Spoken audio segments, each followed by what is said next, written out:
전반적으로 하락으로 시작하는 미 증시, 미국 현지에서는 어떻게 보고 있을까요? 미국 증시 전문 유튜버 유산남님 연결해 들어보겠습니다. 유산남님 안녕하세요. 네, 오늘 장은 어떻게 보고 계실까요? 네, 말씀해 주신 것처럼 지난주 금요일 뉴욕 증시가 제롬 파월 연준 의장의 금리 인하 시사에 입어 전반적으로 모두 급등하면서 촛불을 쏟아올린 반면 오늘 같은 경우는 전반적으로 숨고르기에 들어간 모습이 나왔습니다. 현재 페드워치 툴에 따르면 시장은 이제 금리 인하 가능성을 84% 정도로 잡고 있는데요. 금요일 기준으로 95%까지 올랐던 게 84%까지 내려오면서 전반적으로 시장의 낙관론이 조금 조정받는 모습 정도로 보실 수 있을 것 같고요. 그러고 나서는 엔비디아의 실적 발표를 눈여겨보면서 전반적으로 소강 상태에서 움직이고 있다라고 정리할 수 있을 것 같습니다. 네, 엔비디아 실적 발표를 앞두고 약간은 경계감이 보이는 것 같습니다. 이번 주 꼭 체크해야 할 뉴스와 소식 부탁드리겠습니다.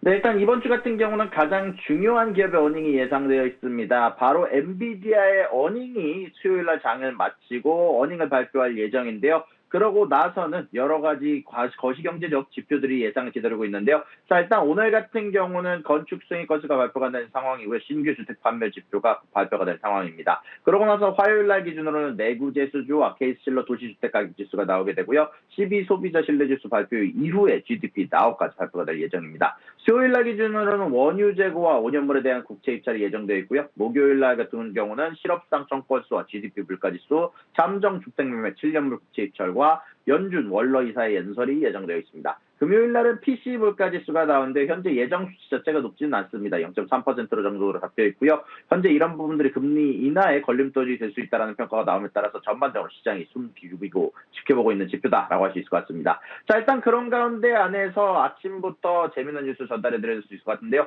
바로 트럼프 행정부가 우리 돈으로 5조 원이 넘는 대규모 해상 풍력 발전 프로젝트의 공사를 전격 중단시켰습니다. 심지어 완공을 눈앞에 둔 시점에 사업이 멈춰서면서 미국 재생에너지 업계에 큰 파장이 일고 있다는 뉴스가 나왔습니다. 현재 뉴욕타임즈 등 언론에 따르면 미 해양에너지관리국 BOEM은 로드아일랜드주 연안에서 진행 중인 레볼루션 윈드 풍력 발전 사업에 대해서 공사 중단 명령을 내렸습니다. 현재 BOEM은 사업 시행자인 덴마크 에너지 기업 오르스테드에서 보낸 서한에서 국가 안보 이익 보호와 관련된 우려를 이유로 중단 이유를 제시하면서 필요한 검토가 모두 완료가 될 때까지 모든 건설을 중단해야 된다라고 통보를 했는데요. 레볼루션 윈드 프로젝트는 특히 로드아일랜드 연안에 65개 터빈을 설치하는 40억 달러, 약 5조 5천억 원 규모의 대형 사업입니다. 이 사업이 전반적으로 모두 바이든 행정부에서 모든 인허가를 받아서 내년 초반을 목표로 완공을 목표로 순조롭게 진행되어 왔고 현재 공정률도 70~80%에 달하는 상황이었는데 갑작스러운 공사 중단 명령이 나오게 되면서 현재 오르스테드 같은 경우는 주가가 약 20%가량 날아간 상황이라는 소식이 전달이 됐고요.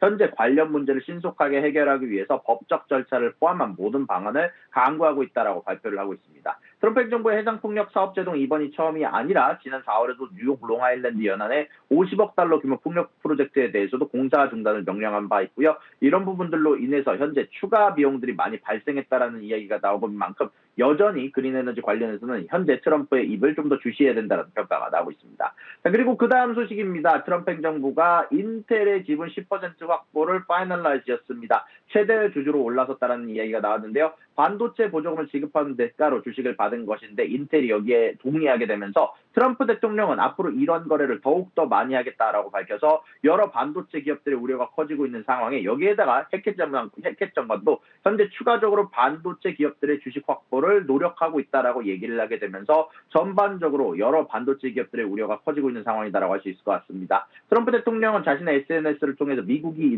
이제 인텔 지분 10%를 완전히 소유하고 공짜로 통제하게 됐다라고 얘기를 하면서 이로써 미국 정부는 기존 최대 주주였던 자산운용사 블랙록을 제치고 인텔의 최대 주주가 됐고요. 그리고 이번 지분 확보는 반도체 지원법, 이른바 칩스법에 대한 보조금에 대한 지급의 대가고요. 미국 정부는 아직 지급되지 않은 보조금과 국방부 지원금 89억 달러, 한국 돈으로 12조 원을 투입해 인텔의 보통주 4억 3,300만 주를 인수하기로 결정이 됐습니다. 하워드 러튼익 상부장관은 정부가 인텔의 경영에 간섭하지는 않을 것이다라고 하면서 수동적 보유 형태가 될 것이다라고 선을 지었지만 시장에서는 정부가 인텔이 든든한 우군이 되었다는 신호로 받아들이고 있고요. 트럼프 대통령이 직접 인텔의 영업사원 역할을 할 수 있다는 분석까지 나오면서 전반적으로 인텔의 주가는 긍정적인 영향을 받고 있지만 전반적으로 다른 반도체 기업들도 추가적으로 주식을 가져갈 수 있다는 소식까지 나오면서 이제 반도체 주식들은 전반적으로 혼란세에 들어오고 있는 모양새가 나오고 있습니다. 현재 이에 따라 칩스법에 따라서 보조금을 받기로 한 한국 기업들도 삼성전자와 SK하이닉스에도 비슷한 요구를 할 수 있다는 우려가 확산되고 있고 여기에다가 조금 있으면 한미 회담이 진행되는 만큼 현재 여기에 대해서 주목이 지금 집중가 되고 있다고 전달할 수 있을 것 같습니다. 자, 그리고 그 다음 소식입니다. 현재 글로벌 식음료 업계의 지각 변동을 예고하는 소식이 나왔습니다. 미국의 종합음료 대기업 퓨기리그 닥터페퍼가 네덜란드의 커피 전문기업 JD 피츠를 184억 달러, 한국 돈으로 약 25조 원에 인수한다고 공식 발표가 나왔는데요. 이번 인수는 부진에 빠진 자사의 커피 사업을 강화하기 위해서 그리고 시장의 판도를 바꾸기 위한 승부수로 풀이가 됩니다. 퓨리그 닥터페퍼는 닥터페퍼, 스냅플 등 탄산음료와 주스 산업은 호조를 보이고 있지만 주력 사업 중 하나인 K컵 캡슐 커피 사업은 인플레이션과 경쟁 심화, 특히 네슬라의 네스프레소로 인해서 몇 년간 고전해 왔는데요. 이번 인수는 이러한 상황을 타개하기 위한 전략으로 보이고 있고 또한 이번 인수 발표와 함께 더욱더 주목받는 것은 향후 계획입니다. 퓨리그 닥터페퍼는 JD 피츠가 인수가 완료되는 즉시 회사를 두 개로 분할하겠다고 했는데요. 하나는 연매출 160억 달러 규모의 글로벌 커피 전문 기업으로 그리고 다른 하나는 연매출 110억 달러 이상의 음료 전문 기업으로 각각 분리해서 미국 증시에 상장할 계획이다라고 얘기를 하면서 현재 여기에 대해서 CEO는 글로벌 커피 거인을 만든 특별한 기회를 잡았다라면서 강한 자신감을 내비치기도 했습니다. 여기까지 미국 경제 유튜버 유상함이었습니다.